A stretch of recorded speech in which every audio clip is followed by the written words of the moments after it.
Good day sir, kami po ang Group 8 at ang topic po namin is Miscellaneous Incident Report. What is Miscellaneous Incident Report, also known as MI Report? In the PNP, Philippine National Police, is a general report used to document various non-standard or non-criminal incident, events or observations that are not covered by specific report types like crime or accident reports. A PNP Miscellaneous Incident Report would document non-criminal but important events like a traffic accident without injury, found property, or minor disturbance. It ensure all incidents are logged, even those not resulting in crime. So yun, sa MI report daw or Miscellaneous Incident Report, dito daw yung pumapasok yung mga report na hindi naman tungkol sa mga krimen, kundi sa mga incident na biglaan lang nangyari kagaya ng aksidente. For example, may sunog. Yung sunog na yun ay nag-result po na maubos yung bahay pero wala naman po siyang nire-report kung ilan yung injuries kasi hindi po kasama sa report yung mga injuries lang. Ang Miscellaneous Incident Report po, kung ano lang po yung nangyari doon sa isang lokasyon. Example po uli ay sa aksidente naman, motor vehicle accident. So, ang may report lang nila, yung mismong nangyari lang, kung ano yung aksidente nangyari, kung ano yung nagbanggaan, kung ano yung hindi nila pag-usapan kung ano yung damage. So hindi rin nila pag-usapan kung ano yung injury or meron bang casualty dun sa report. So the origin of Miscellaneous Incident Report stems from the need to document and analyze incidents that don't fit into specific categories, promoting safety and preventing future occurrence by providing comprehensive incident records. So, yun, purpose naman po nitong ating Miscellaneous Incident Report is incident reports including miscellaneous ones serve as critical tool for documenting incident. So, para ma-document din yung mga nangyayari for the record na rin. Kaya nagkakaroon tayo ng mga report tungkol po sa mga insidente. And doon na rin po magbe-base yung iba nating mga personnel para ma-prevent uli na mangyari yung ganong incident or mga involuntary mga insidente including miscellaneous ones. So providing a record for what happened, when, where, who was involved.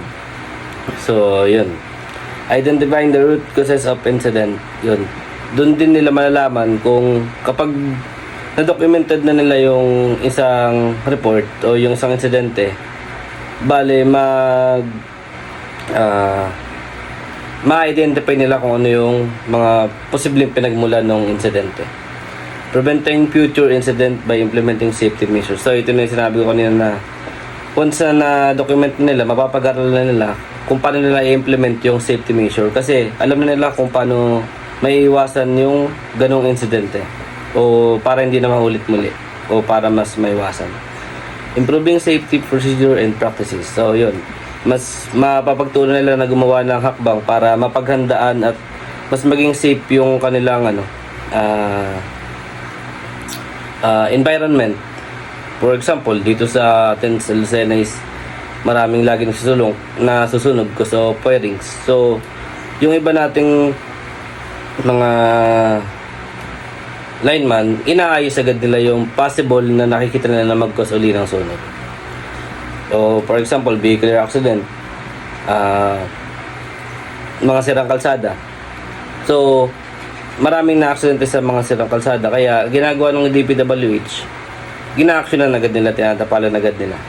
So, gaya nung, dahil sa report na ganito, nakukuha nila na pagtagpi-tagpiin kung ano yung posibleng nagiging root or pinagsisimula ng isang insidente.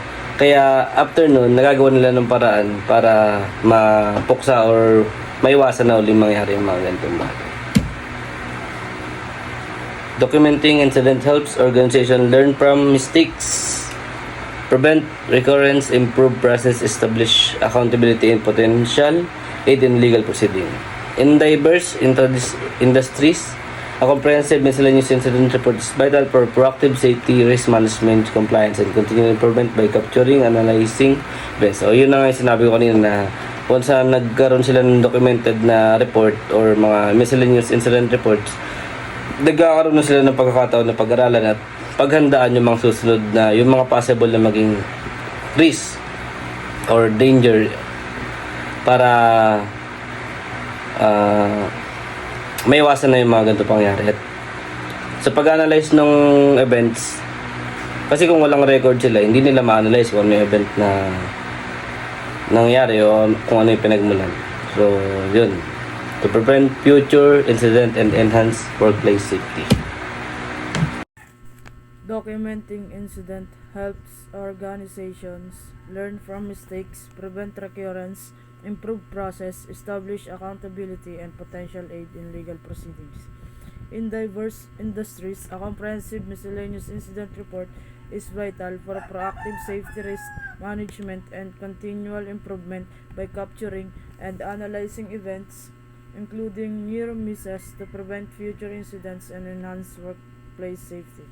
Dito is, when we say documenting incidents like miscellaneous report or other reports, dito is matututo tayo sa ating pagkakamali na kung saan kailangan dito sa paggawa ng reports is kailangan dito is perfect yung pagkakagawa mo, clear and concise. Tapos consider din na yung miscellaneous report ay isang proactive safety risk management na kung saan dito sa paggagawa ng report na ito matutukoy natin kung ano yung magiging mali, halimbawa sa mga workplace or sa mga incident na gagawa tayo ng miscellaneous report. Matutukoy natin kung ano yung mali na kung saan pwede nating bigyan kaagad ng possible na magiging solusyon para key elements of incident report: date, time, and location, critical for establishing timeliness and content. Description of the incident, a clear and concise account of what happened. Parties involved, names, contact information of those affected or witnessing the incident.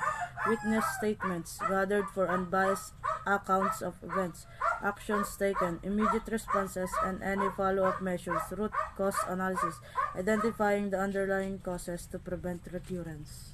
Dito na sa key elements, nakapalob dito yung mga date, time, location, yung description ng incident, kung ano yung incident na nangyari, yung mga parties involved, yung mga tao, yung mga pangalan ng tao, contact information, yung mga witness statement, tapos yung action taken by the respondents, and yung pinagsimulan ng incidents. Miscellaneous incident report, preserving credibility. The miscellaneous incident report can be used as a quality control feature. You're going to handle incidents on a regular basis wherein reporting will not be required. You'll encounter incidents either by assignments or you'll come upon them during your routine patrol activities. The credibility of police officers is at act all the time. You'll offer, but that credibility is minimal and vulnerable. It will always be responsible to establish, maintain, and protect your credibility. Dito naman sa miscellaneous incident report, nagpreserve sila ng credibility, which is yung police officer must be responsible to maintain and protect their credibility. Miscellaneous incident report, serving skepticism. You'll never become a mind reader, but you will develop a healthy amount of skepticism. That skepticism will help you identify circumstances where the pieces don't fit together and act logically. Whenever you cannot logically place all the pieces, you should continue trying and exhausting all reasonable efforts. Miscellaneous incident report. What are the following nakalagay nga ba sa mga miscellaneous incident report? The first is date of incident, kung kailan nangyari, month, day, or year. Next is time of incident, kailan nga ba, anong oras nangyari.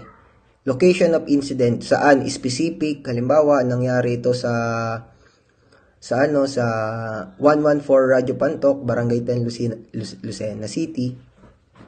Reported by, sino ang nag-report nito? Contact information, if any, halimbawa, kailangan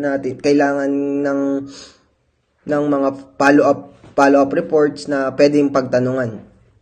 Incident type, anong klaseng insidente, kung ito ba ay murder or traffic incident, vehicular accident, or pwede rin naman yung mga fire incident. Yan, different kinds of incident.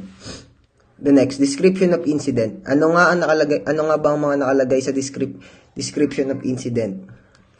Action taken, notified security personnel. Ngayon, kailangan mong ipaalam sa mga personnel kung anong nangyayari. Filed an internal report. After mong mapaalam sa kailangan mong mag-file ng mga internal report para magamit ito kung sakaling umabot sa mga judge, sa mga prosecutor's office. Reviewed security footage. Halimbawa, yung isang insidente, nagkaroon ng nakuhaan sa CCTV, sa security footage, at least ito, magagamit ito para maging basehan ng mga inireport. Contact local authorities if applicable. Pwede siyang halimbawa, hindi kaya ng barangay police. Ngayon, mas iaakit natin sa mga local authorities na halimbawa mga police officers, something like that. Ano pa ba ang nakalagay sa description of incident? Witness, if meron. Pangalan ng witness, contact information ng mga witness, statement kung ano yung nakita niya, kung nakita niya ba during, before, or after. Submitted by, sino ang nag-submit. Pangalan mo, position mo, signature, at hindi kailangan mawawala yung date. Importance of miscellaneous incident. In organization, miscellaneous incident report are crucial for improving safety, identifying trends, and ensuring compliance by documenting a wide range of incident and enabling proactive measure to prevent future occurrences. Dito sa ang importansya talaga ng isang miscellaneous incident report is sobrang crucial niya. Kailangan itong mas mapadiin lagi, mas mapa-improve yung safety, at lagi nating malalaman dapat kung ano yung mga nangyayari. Kadagdagan pa rito is kailangan laging documented para in case of hanapan ng ebidensya, may papakita ka. Another importance of miscellaneous incident report. Miscellaneous incident report in the PNP are important for documenting a range of events, enabling organization to analyze trends, identify patterns, and implement preventative measure for similar incident, ensuring better service and enhancing police efficiency. Yan. Dito, kailangan, di ba, nasolusyonan na nila yung isang insidente, yung isang miscellaneous incident report. Ngayon, magkakaroon sila ng isang foresight para paano nga ba nila ito mas may iwasan na, kung paano nila to mas mapaiigting ang pag-i-implement. Kumbaga, kailangan nila dito is hindi during that incident lang may action sila. Dapat after the incident, meron pa rin silang mga plano para hindi na maulit yung mga gantong klaseng insidente. That's all. Thank you.